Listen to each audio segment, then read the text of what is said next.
Welcome to the Cold Calling 101 Appointment Setting YouTube channel presented by the Capone Performance Group. My name is Barry Capone, and I am the founder and president of CPG, and I'll be your host on these videos.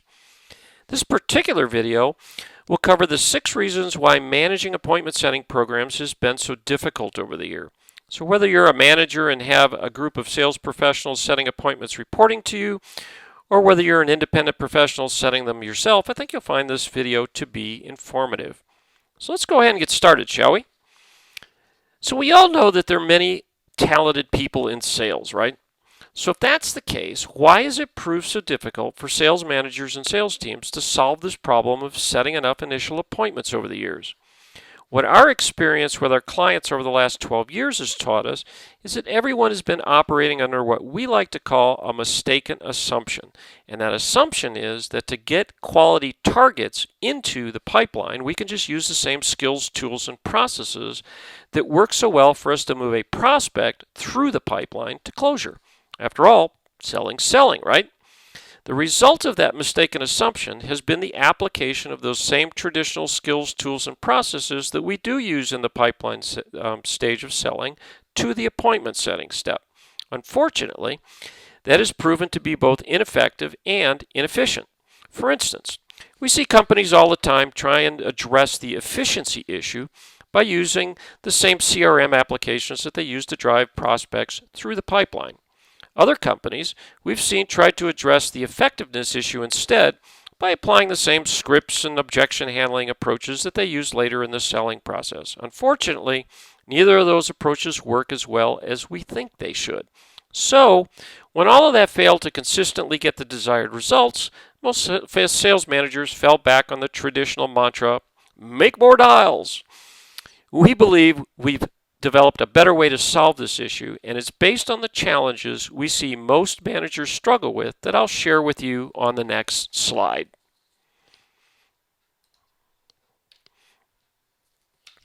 The phrase hooked on hopium is actually one of my favorite expressions in sales, as we all get hooked on hopium from time to time, right? But how it applies here is that management thinks, or hopes, shall I say, that everyone just knows how to set appointments. After all, as I mentioned a minute ago, it's all sales, right? So the first reason for the challenge being so difficult is that as managers, we've never really had the visibility into what I like to call the black box of appointment making. We've not been able to tell why someone is struggling with this part of the selling process. All we see is what goes in the box, the number of dials being made, and that's if we can trust the numbers our intrepid sales professionals actually provide us. And then what comes out? The number of appointments being set. The second challenge is target acquisition, and it has several important components, but as an overall category, we see it's too often treated as an afterthought. For instance, as long as our sales professionals have names to call on, they stay out of our hair, right? And that is, unfortunately, regardless of whether they're calling on the right mix of targets or not. Which brings us to a couple of issues specific to lists. First of all, we've actually seen many cases where more than 50% of the names on an original list were found to be bad for one reason or another the first time through the list. That's an amazing waste of resources, and will cause not only revenue numbers to obviously be missed, but it can also cause unnecessary voluntary and involuntary turnover. Secondly, even if the list has good names and phone numbers on it, if the targets are too small, for instance, even the best appointment setters and closers on the planet won't make their number because they'll just flat run out of time to push enough prospects through the pipeline to hit their assigned number, and to no fault of their own. The third challenge is that many times we see that the target lists themselves are maintained in spreadsheets or on Big Chief yellow pads or in our CRMs, which are designed to handle prospect forecasting and customers, not the appointment setting process, regardless of what CRM vendors tell you.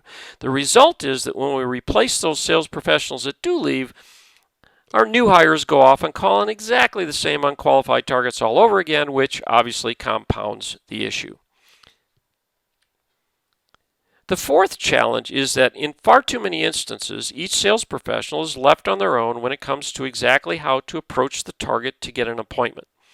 We think that because we taught them the basic value proposition in our product or service and how to handle a few closing objections, they'll be able to figure out the rest. In other words, things like how many times we should call, how often we should call in order to build territories over time are left totally to the discretion of the caller. The fifth challenge is related in that what to say to get the appointment is also left to the discretion of the sales professional.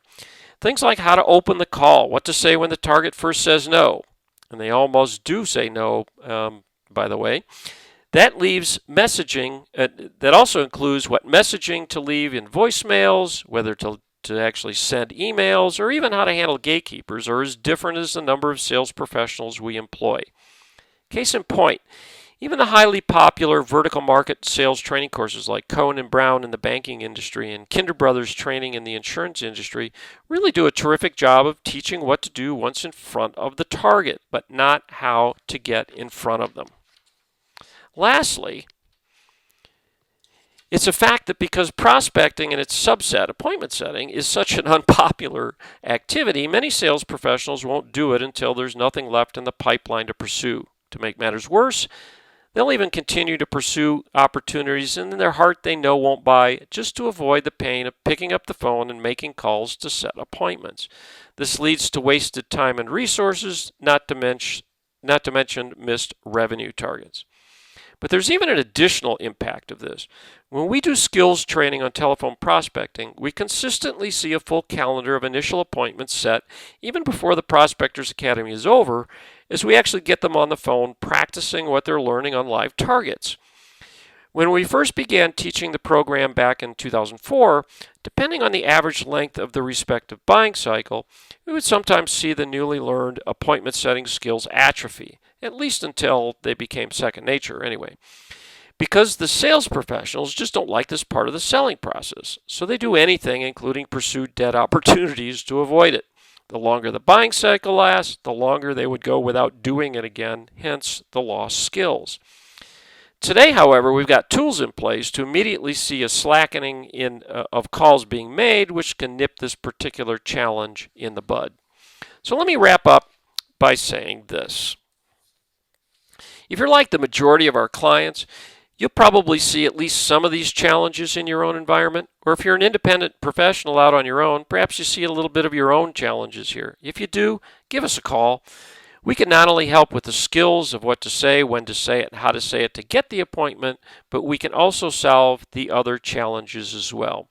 So thanks for watching and listening, and make it a great day.